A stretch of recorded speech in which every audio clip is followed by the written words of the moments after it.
ఈ విషయంలో ఏదైనా తేడా ఉంటే మీరు ఏం చెప్తే ఆయన ఏం చెప్తే దాన్ని నేను బాధ్యులు. మా వల్ల మా కష్టార్జితం వల్ల మేము గెలిపించి మేము ఎన్నో రకాలుగా నష్టాలు పోయి కష్టాలు అనుభవించి అవమానాలు ఎదిరించి నిన్ను గెలిపిస్తే లాభపడింది ఎవరంటే ఆమె అన్నలు తప్పితే మా నియోజకవర్గంలో ఎవరైనా సరే ఈ 5 లక్షలు సంపాదించడం, ఈ 10 లక్షలు సంపాదించడం, ఈ ఎకరా డీకేటీ భూమి వేసుకున్నాం, ఈ వల్ల మాకు ఈ 100 ఉద్యోగాలు వచ్చాయి, 50 ఉద్యోగాలు వచ్చాయి అని చెప్తే మేము దానికి ఒప్పుకుంటాం. మేము అందుకే మా అధిష్టానాన్ని చెప్తున్నాం, మీరు ఆలోచన చేయమని చెప్తున్నాం. ఇచ్చితే ఖచ్చితంగా ఇబ్బందులు వస్తాయి. ప్రజల నాడి ప్రకారం టికెట్ ఇమ్మని కోరుకుంటున్నాం. ఇంకొక విషయం,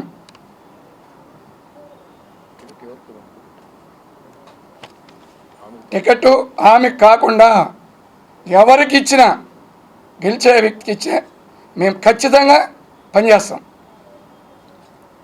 ఇప్పుడు అమలన్న మాట్లాడతారు. లక్ష్మీపతిరాజు ఇంట్లో మా కాళ్ళు చేతులు పట్టుకొని మీరు చేయకపోతే నేను ఓడిపోతాను, మీరు చేయండి నేను గెలుస్తాను, మీకేం కావాలి మీరు 5 మంది పేర్లతోనే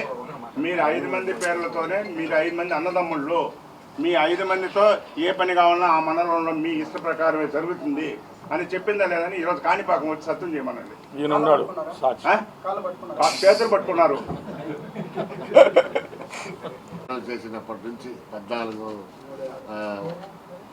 9-14లో కూడా ఏ రోజు వచ్చి నేను ఇప్పుడు చెప్పుకుంటా, నేను సినిమాలో పెద్ద హీరోయిన్ని, నేను పెద్ద కోటీశ్వరులని. ఆ రోజుల్లో 50,000కి 30 మెసేజ్లు నా దగ్గర ఉండే కార్డు అందరికి షేర్ చేస్తాను. అన్న 50,000 పంపించన్నా, ఫ్లైట్ టికెట్ డబ్బు లేదు, వడవాళ్ళపేటలో మీటింగ్ అన్నా 2 లక్షలు పంపించు, ఈరోజు వచ్చి ఇలా మాట్లాడుతూ ఉంది. ఇట్లంతా మేము పార్టీ కోసం అని చెప్పి జగన్మోహన్ వైఎస్ఆర్ పార్టీ అంటే మాకు తల్లితో సమానం, పార్టీ నాయకుడు అంటే తండ్రితో సమానంగా మేము ఈరోజు పార్టీ కోసం కష్టపడి నా వ్యాపారాలు వదులుకొని కోట్లు ఖర్చు పెట్టి 2 సార్లు గెలిపించుకుంటే మాకు ఇచ్చే గౌరవం ఇది.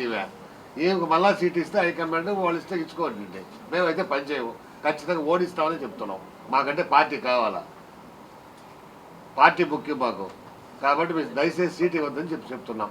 దీన్ని అర్థం చేసుకుని హైకమాండ్కు రిక్వెస్ట్ చేస్తున్నాం. నేను ఏమి చెప్పాలంటే చాలా ఉన్నాయి, అది ఇప్పుడు అవసరం ఎలక్షన్ అప్పుడు ఎందుకులండి.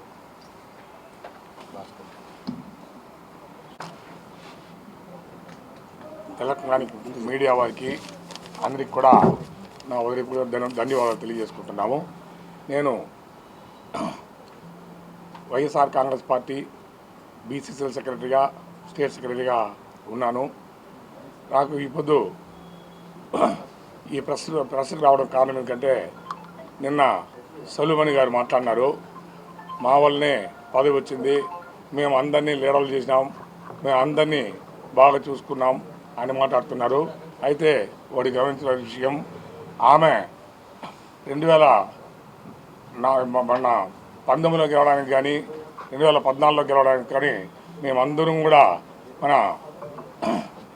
మంత్రివర్యులు పెద్దిరెడ్డి రామచంద్రారెడ్డి గారు, డిప్యూటీ సీఎం నారాయణ స్వామి గారు, మిథున్ రెడ్డి గారు చెప్పిన మేరకు మేము పార్టీలో చేరడం జరిగింది.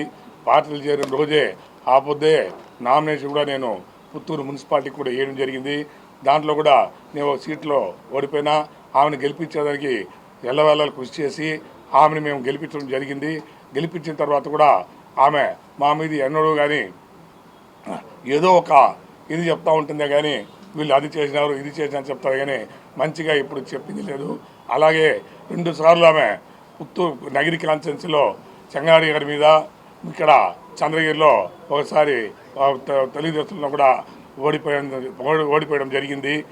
అట్లా 2వ వచ్చిన తర్వాత పుత్తూరుకు వచ్చిన తర్వాత నగిరి కాన్స్టిట్యున్సీకి వచ్చిన తర్వాత మేము వైఎస్ఆర్ కాంగ్రెస్ పార్టీలో చేరిన తర్వాత పెద్ద ఆయన కానీ డిప్యూటీ సీఎం కానీ అందరూ చెప్పిన మేరకు మేమంతా చేరి పార్టీలు చేరి ఆమె యొక్క విజయాన్ని కృషి చేసి అన్నీ బాగా అనుభవించి ఈ పొద్దు వాళ్ళు చేసిన అరాచకం ఎట్లుందంటే ఎక్కడ పోయినా డబ్బు డబ్బు డబ్బు డబ్బు.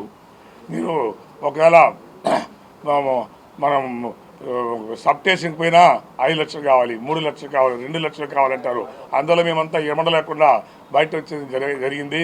ఈ పొద్దు సలుమణి గారు మాట్లాడుతున్నారు, ఈ యొక్క పార్టీలో ఇప్పుడు నా పుత్తూరు మండలం వరకు నేను ఇన్ఛార్జిగా ఉన్నప్పుడు నాకు 64 బూతులు ఉండింది. మేము అందరూ 64 బూతుల్లో కూడా నా దగ్గర మొదటి నుంచి చంగారెడ్డి గారు ఉన్నప్పటి నుంచి నేను నగిరి కాన్స్టిట్యున్సీ కానీ పుత్తూరు కాన్స్టిట్యున్సీలో సగ మండలం పుత్తూరు ఉన్నా కూడా అవన్నీ కూడా నేనే చూస్తున్నాను. నేను రవిశేఖర్ ఇద్దరు కూడా చూస్తున్నాము.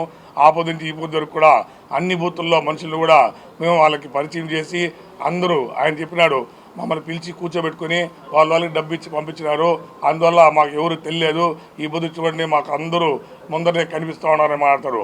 ఆ పొద్దు మేము కానీ పరిచయం చేయకపోతే ఈయనకి ఎవరిని తెలుసుకున్నాం, ఎవరిని తెలియదు. ఇతను ఎక్కడుంది తమిళనాడు, ఇతను కాంచీపురంలో ఉండేది, డైరెక్టర్గా మెడ్రాస్లో ఉన్నాడు.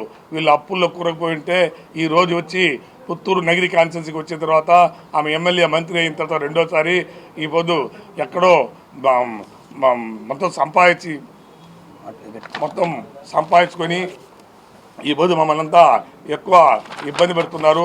మా యొక్క వర్క్లు కూడా అంటే ఏదైనా చిన్న పనిగా ఎంఆర్ ఆఫీస్ కానీ ఎండిఓ ఆఫీస్ కానీ పోలీస్ స్టేషన్ కానీ ఎక్కడ పోయినా కూడా ఇమీడియట్ ఫోన్ చేసి వాళ్ళకి చేయకూడదు, వాళ్ళకి చేస్తే నేను ఒప్పుకోను అంటే మేము ఏం తప్పు చేసినాము.